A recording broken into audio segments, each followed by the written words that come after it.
শিক্ষার্থীগণ, তোমাদের এর আগে আমি রসায়ন বা বিজ্ঞানের একটা প্রাথমিক ধারণা দিয়েছিলাম।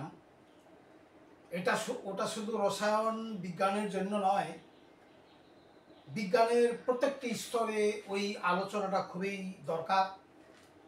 তো সেখানে আমি পরমাণু কথা বলে ওখান থেকে শেষ করছিলাম। তা আজকে পরমাণুর গঠনটা কীরকম প্রাথমিকভাবে তোমাদের লেভেলে এটার ধারণা দেওয়ার জন্য যে কয়েকজন বৈজ্ঞানিক আছে তার মধ্যে একজন বিখ্যাত বৈজ্ঞানিক রাদারফোর্ড। এই রাদারফোর্ডের নাম তোমরা নবম এবং দশম শ্রেণী থেকে শুনে আসতেছ, যে রাদারফোর্ডের পরমাণু মডেল। তো পরমাণুর আকারটা কীরকম আজ পর্যন্ত বৈজ্ঞানিকরা সুনির্দিষ্টভাবে ব্যাখ্যা দিতে পারে নাই, তবে অনেকে ধারণার মধ্যে আমরা আছি এবং ওই ধারণাগুলো দিয়ে অধিকাংশ তথ্য প্রমাণিত হয়েছে। তো যাই হোক, বেশি কথা বাড়াবো না। আজকে রাদারফোর্ডের পরমাণু মডেল, অর্থাৎ বিজ্ঞানী রাদারফোর্ড 1911 সালে উনি যে মডেলটা আবিষ্কার করছিল, এই মডেলটা হলো রাদারফোর্ড পরমাণু মডেল, যেটা পরমাণুর গঠন সম্পর্কে। তো এই পরমাণু মডেলটা পড়ার আগে আমরা চিন্তা করব যে এই পরীক্ষাটা করতে গিয়ে আমাদের কি কি প্রয়োজন। অর্থাৎ সর্বপ্রথমে আমরা চিন্তা করব কি কি যন্ত্রপাতি দরকার, অর্থাৎ উপকরণ। প্রথমে দেখব উপকরণ।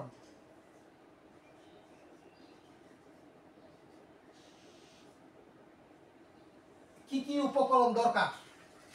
প্রথমে হইল একটি পাতলা সোনার পাত, পাতলা স্বর্ণের পাত। 2 নম্বর হইল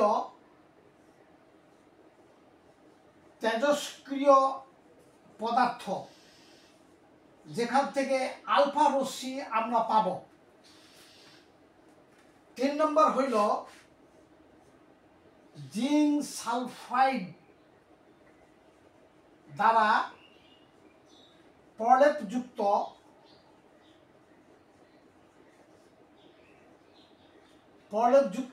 একটা পর্দা,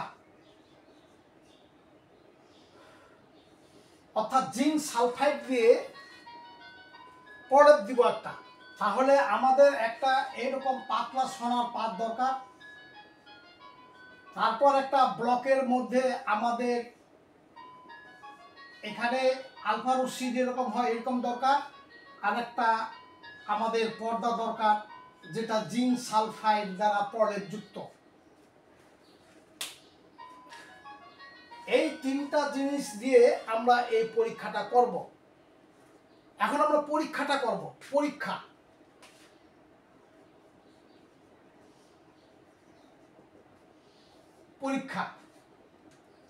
পরীক্ষাটা হবে এই ধরনের।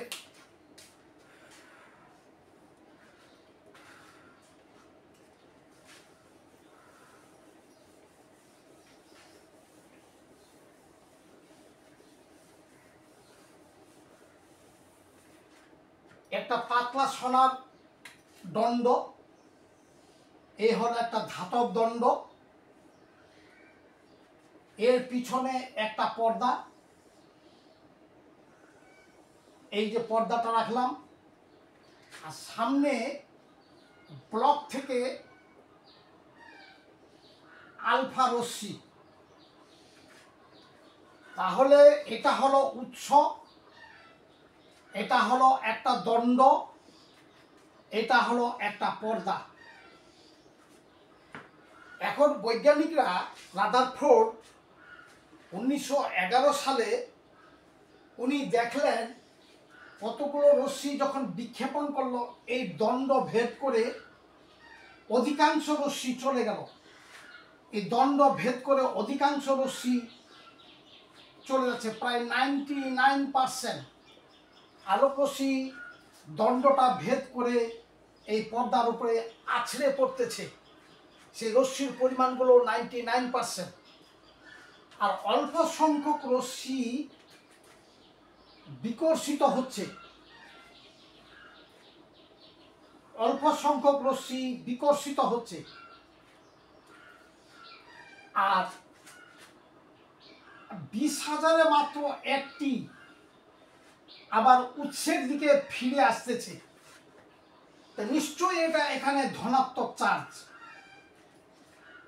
এই রশ্মিগুলো 20,000-এ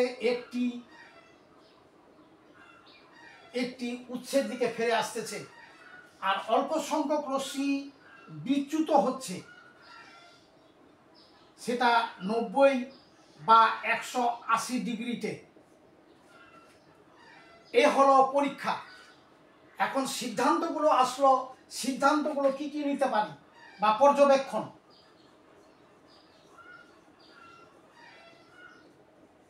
পর্যবেক্ষণে কি পাওয়া গেল? পর্যবেক্ষণে উনি দেখলেন যে পরমাণুর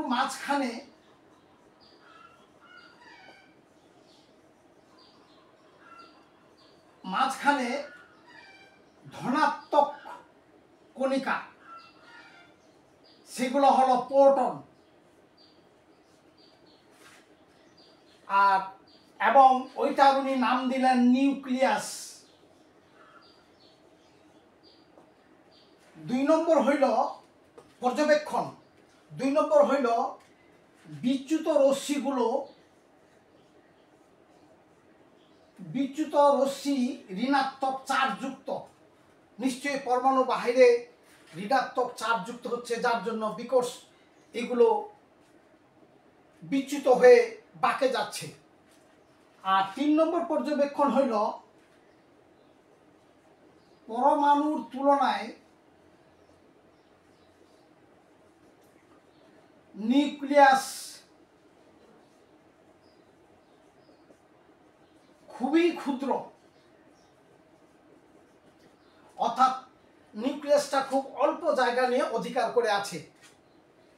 এই 3টা পর্যবেক্ষণ।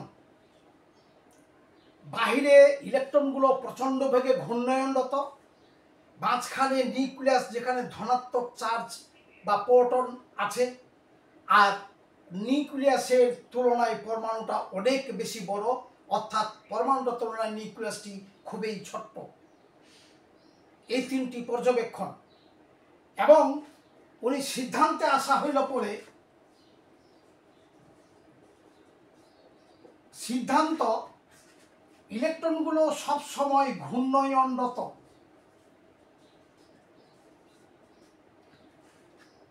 2 নাম্বার নিউক্লিয়াস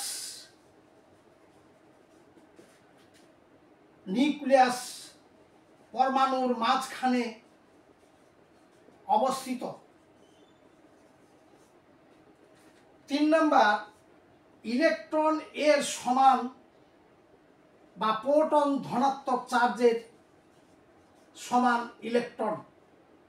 ইলেকট্রন, যাহা পরমাণু চার্জহীন। আমরা আগেই জানি স্বাভাবিক অবস্থায় একটি পরমাণু নিউট্রাল, অর্থাৎ যতগুলো প্রোটন ততগুলো ইলেকট্রন। এই হলো তার 3টি সিদ্ধান্তের উপরে, 3টা পর্যবেক্ষণ উপরে 3টা সিদ্ধান্ত। প্রথম সিদ্ধান্তটা ইলেকট্রনগুলো পরমাণুর চারিদিকে ঘূর্ণয়নরত, আর প্রোটন বা ধনাত্মক চার্জ পরমাণুর কেন্দ্রে অবস্থিত। তারপরে ইলেকট্রনের সমান প্রোটন, এবং নিউক্লিয়াস সমগ্র পরমাণুর তুলনায় খুবই খুবই ক্ষুদ্র। এই হলো পরীক্ষা, পর্যবেক্ষণ ও সিদ্ধান্ত। এখন উনি কি কি পারে নাই, ব্যর্থতা, লিমিটেশন, এবং এই লিমিটেশনগুলোর উপরে গবেষণা করে আরেকজন বৈজ্ঞানিক বোর কি কি সিদ্ধান্ত আসছিল, অর্থাৎ এরপরে আমরা তার ব্যর্থতা, এই ব্যর্থতাকে কাটিয়ে ওঠার জন্য বোরের পরমাণু মডেল, এগুলো আমরা লেখাপড়া করব বা আলোচনা তোমাদের সামনে তুলে ধরব। তো আজকে এই রাদারফোর্ড পরমাণু মডেল খুবই গুরুত্বপূর্ণ। এবং রাদারফোর্ড মূলত নিউক্লিয়াস আবিষ্কার করছিল এবং উনি ধারণা দিয়েছিল ইলেকট্রনগুলো প্রচণ্ড বেগে বাইরে ঘূর্ণয়নরত, ইলেকট্রনের সমান প্রোটন, এবং আরও উনি বলছিল নিউক্লিয়াসটা সমগ্র পরমাণু তুলনায় খুবই একটা ক্ষুদ্র অংশের মধ্যে ধনাত্মক চার্জ নিয়ে বসবাস করতেছে। এই তো হলো রাদারফোর্ড পরমাণু মডেল সম্পর্কে সংক্ষিপ্ত আলোচনা। তোমরা যে কোনো বইতে এই পয়েন্টগুলো ধরে ধরে একটু ডেভেলপ করলে রাদারফোর্ড পরমাণু মডেল এটা সম্বন্ধে তোমাদের ভালো একটা ধারণা তোমাদের লেভেলে তোমরা নিতে পারবে। তোমাদের সকলকেই ধন্যবাদ।